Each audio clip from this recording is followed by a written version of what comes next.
Com a Revolução Francesa, teve início a Idade Contemporânea, em um período de seguidas crises. Com isso, desenvolveu-se uma cultura agitada, com constantes mudanças de valores durante todo o século XIX. Tudo era sentido na passagem da exaltação do romantismo à objetividade do realismo, indo até a Revolução Impressionista. O impressionismo foi o último movimento artístico do século XIX, mais especificamente na sua segunda metade. Foi um movimento que para muitos autores saiu diretamente do realismo, passando por uma curta fase cujo grande expoente foi Monet.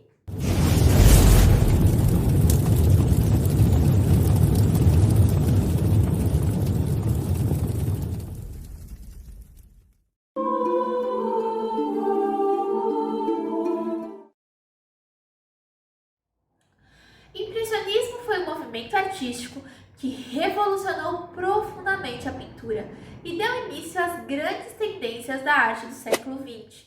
Havia algumas considerações gerais, muito mais práticas do que teóricas, que os artistas seguiam em seus procedimentos técnicos para obter os resultados que caracterizaram a pintura impressionista.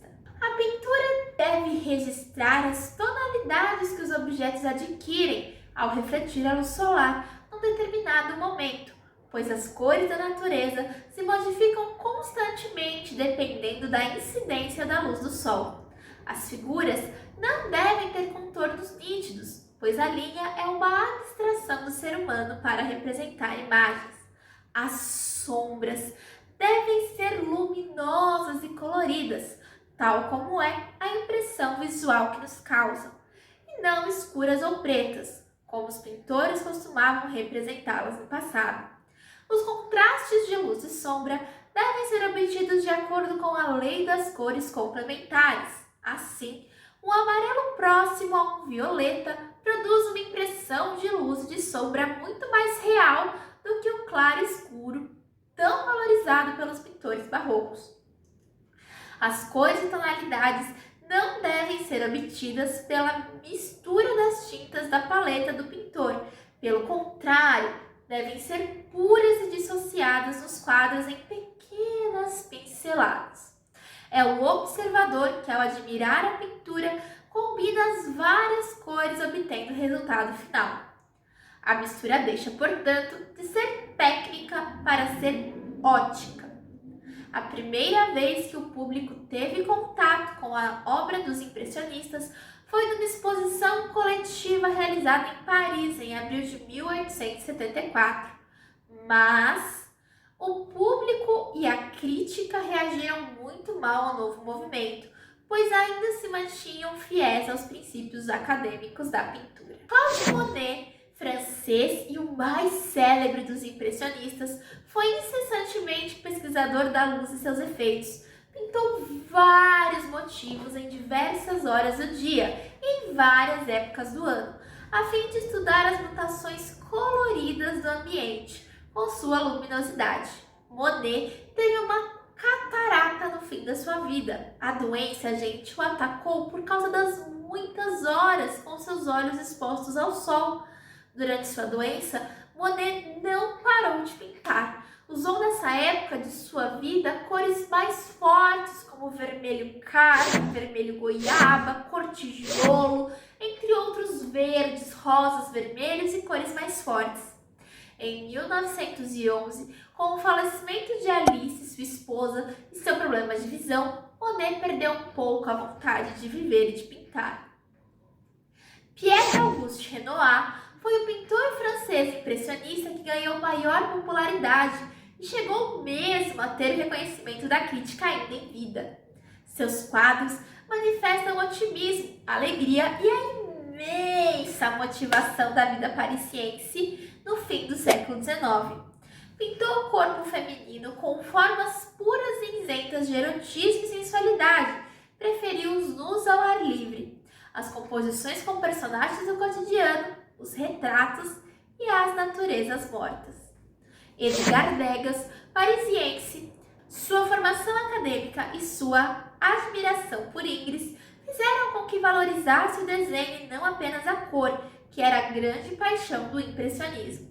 Além disso, foi pintor de poucas paisagens e cenas ao ar livre. O ambiente de seus quadros são interiores e a luz é artificial. Sua grande preocupação era flagrar um instante da vida das pessoas, aprender o momento do movimento de um corpo ou da expressão de um rosto. Ele adorava o teatro de bailados. Jacob Abraham Camille Pissarro era um francês cofundador do impressionismo. Sua pintura se caracterizou por uma paleta de cores cálidas e pela firmeza que consegue captar a atmosfera por meio de um trabalho preciso da luz. A estrutura dos quadros de Pissarro encontra total correspondência na obra de Cézanne, já que foi mútua a influência entre ambos. Como professor, teve como alunos Paul Gauguin e seu filho Lucien Pissarro. Ao jovem Gauguin, aconselhou a utilização das cores. Esses conselhos surtirão efeito e Gauguin começa a utilizar a cor no seu estado. Alfred Sisley nasceu em Paris. Filho de pais ingleses, seus primeiros quadros revelaram uma certa influência da obra de Jean-Baptiste Camille Corot, mas pouco a pouco começou a se diferenciar dele, dando mais importância à cor do que à forma.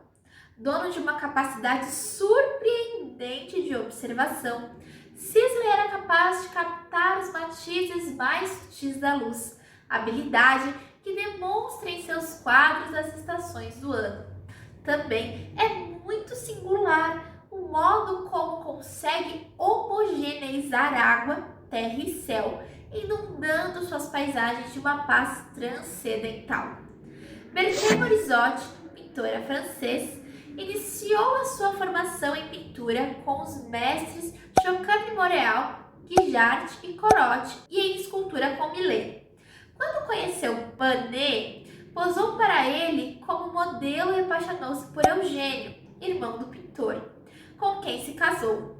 A obra dessa artista representa uma reflexão afirmativa da obra de Manet, embora com pinceladas mais longas e suaves, com tendências para a verticalização numa tentativa de organizar a composição. Gente, observe. Agora nós falaremos de Edward Manet, ok? Nós temos duas pessoas nesse movimento que têm um nome muito parecido. Temos Monet, que nós já falamos, e agora nós vamos falar sobre Manet. Manet, gente, foi pintor e artista gráfico francês. Os gostos de Manet não vão para os tons fortes utilizados na nova estética impressionista. Prefere os jogos de luz e de sombra, restituindo ao nu a sua crueza e a sua verdade, muito diferente dos nus adocicados da época. O trabalho das texturas é apenas sugerido, as formas simplificadas. Os temas deixaram de serem pessoais ou alegóricos, passando a traduzir a vida da época. Manet era criticado não apenas pelos temas, mas também por sua técnica, que escapava às convenções acadêmicas. Frequentemente, inspirado pelos mestres clássicos e em particular pelos espanhóis do século de ouro, Manet influenciou, entretanto, certos precursores do impressionismo, em virtude da pureza de sua abordagem. No Brasil, destaca-se o pintor Eliseu Visconti. Ele já não se preocupa mais em imitar modelos clássicos, procura decididamente registrar os efeitos da luz solar nos objetos e seres humanos que retrata em suas telas. Ganhou uma viagem à Europa, onde teve contato com a obra dos impressionistas. A influência que recebeu desses artistas foi tão grande que ele é considerado o maior representante dessa tendência na pintura brasileira. Assim como a pintura, a escultura trouxe uma grande inovação na sua linguagem. Os três conceitos básicos dessa inovação foram a fusão da luz e das sombras, a ambição de obter estátuas visíveis a partir do maior número possível de ângulos, obra inacabada como exemplo ideal do processo criativo do artista. Os temas Da escultura impressionista, como na pintura, surgiram no ambiente cotidiano da literatura clássica, em voga da época. O termo impressionismo surgiu devido a um dos primeiros quadros de Monet, Impressão Nascer do Sol, de uma crítica feita ao quadro pelo pintor e escritor Louis Leroy. Impressão Nascer do Sol, eu bem o sabia, pensava eu, justamente se estou impressionado, é porque há lá uma impressão. Que liberdade, que suavidade de pincel, um papel de parede é mais elaborado que esta cena marinha.